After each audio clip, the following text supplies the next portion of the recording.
Namaskar and good morning. It is my pleasure to be here in Chennai to participate in the SCO Defense Ministers meeting. At the outset, I would like to thank our hosts for their warm hospitality. I would also like to congratulate Belarus for joining the SCO country as a new member. Excellency, the world we live is undergoing a drastic transformation. Globalization, which once brought us closer together, has been losing momentum. The weakening of the multilateral systems has made it harder to address urgent challenges, from maintaining peace and security to rebuilding economies after the pandemic.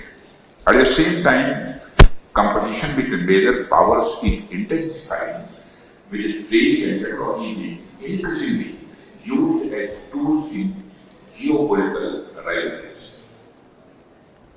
Excellency, India believes that the reform multilateralism can help build cooperation to prevent conflict between countries by creating mechanisms for dialogue and collaboration.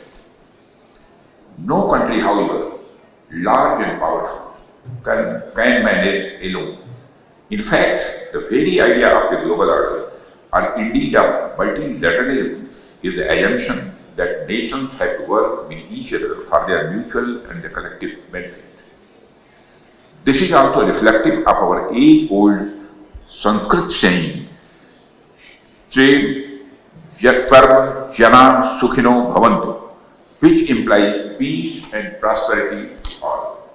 Excellency, it is in the context of the current uncertain geopolitical scenario that the role of SCO becomes very important today. SCO member countries contribute around 30% of the global GDP, while about 40% of the world's population reside in them.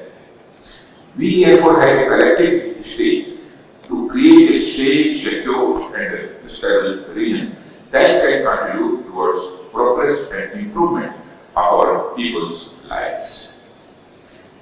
Excellency, I believe that the biggest challenges that we are facing in our region are related to peace, security, and trust deficits. And the root cause of these problems is increasing radicalization, extremism, and terrorism. Excellency, peace and prosperity cannot coexist with terrorism and the proliferation of weapons of the mass destruction in the hands of the non-state actors and the terror groups.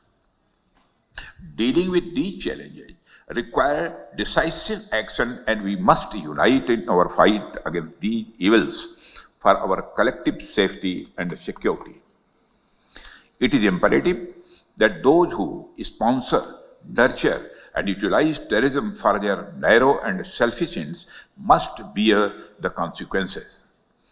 Some countries use cross-border terrorism as an instrument of policy and provide shelter to terrorists. There should be no place for such double standards. SCO should not hesitate to criticize such nations.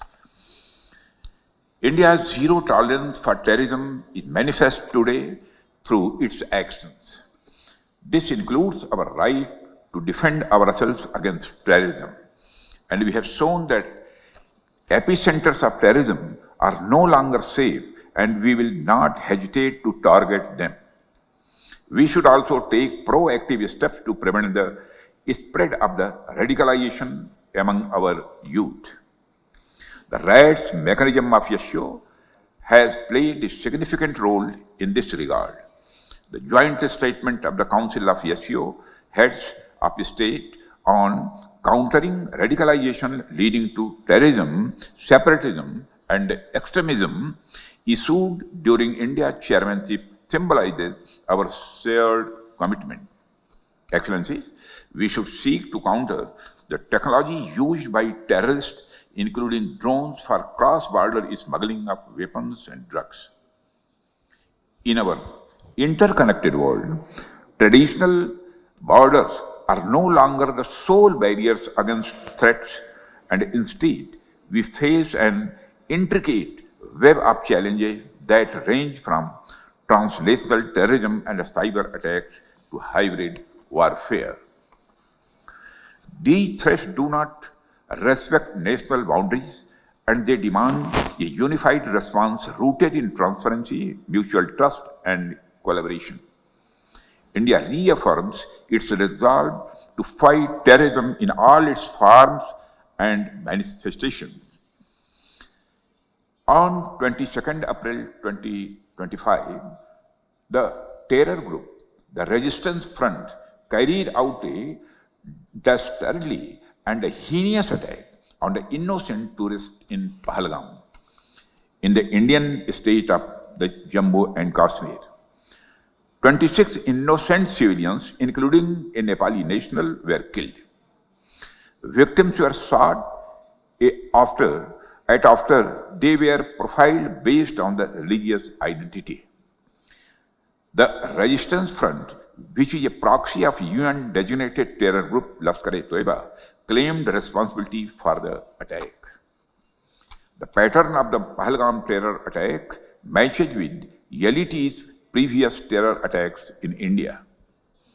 In exercising its right to defend against terrorism and preempt as well as deter further cross-border terrorist attacks, India on 7th May 2025 successfully launched Operation Sindoor to dismantle cross-border terrorist infrastructure.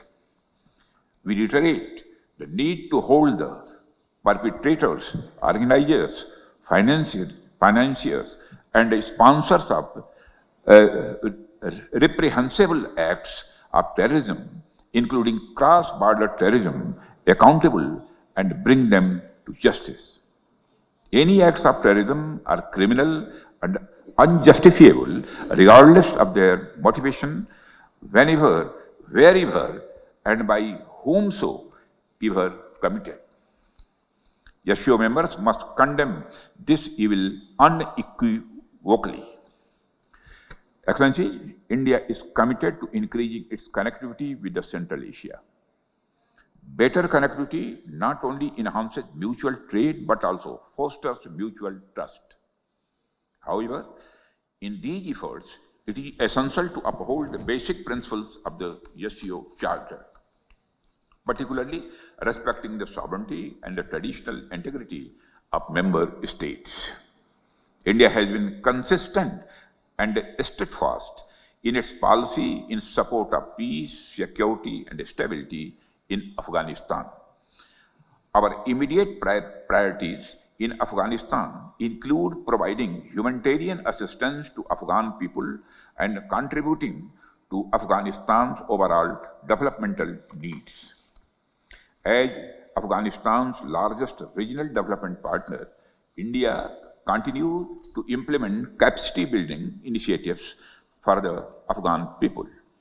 Excellencies, the COVID-19 pandemic has laid bare the fact that the pandemics recognize no boundaries and that no one is safe till everyone is safe. This is a warning sign of how non-traditional security challenges like pandemics, climate change, food and water security, and associated societal disruption can impact our people's lives. These emerging challenges cannot be addressed without responsible policies and cooperation among nations. India's initiative on Coalition for Disaster Resilient Infrastructure aims not only at promotion of disaster resilient infrastructure, but also infrastructure risk management, standards, financing and recovery, etc. It is also an example of how countries are coming together to create and share capabilities to deal with the humanitarian assistance and the disaster relief. We have affirmed this intent through our policy through the acronym SAGAR, which implies security and growth for all in the region, and India's expanded vision Mahasagar, meaning mutual and holistic advancement for security and growth across regions. Security and stability are most essential components to create a conducive environment for growth and economic development of the region. India has sought to build consensus on dealing with global challenges on the basis of motto One Earth, One Family, One Future, which is founded on our civilizational ethos of Vasudhaiva Kutumbakam. The world is one family. Mutual understanding and mutual benefit must be our guiding principles. Excellency, India supports greater cooperation and mutual trust among SCO members. We should collectively aspire to fulfill the aspirations and expectations of our people as well as tackle today's challenges. We must all be in lockstep in our endeavor in strengthening stability and security in our neighborhood. Excellency, I am optimistic that the today's discussions would help us to deepen the understanding of our shared security challenges and explore new areas for future cooperation in the defense and the security field. Thank you very much, Excellency.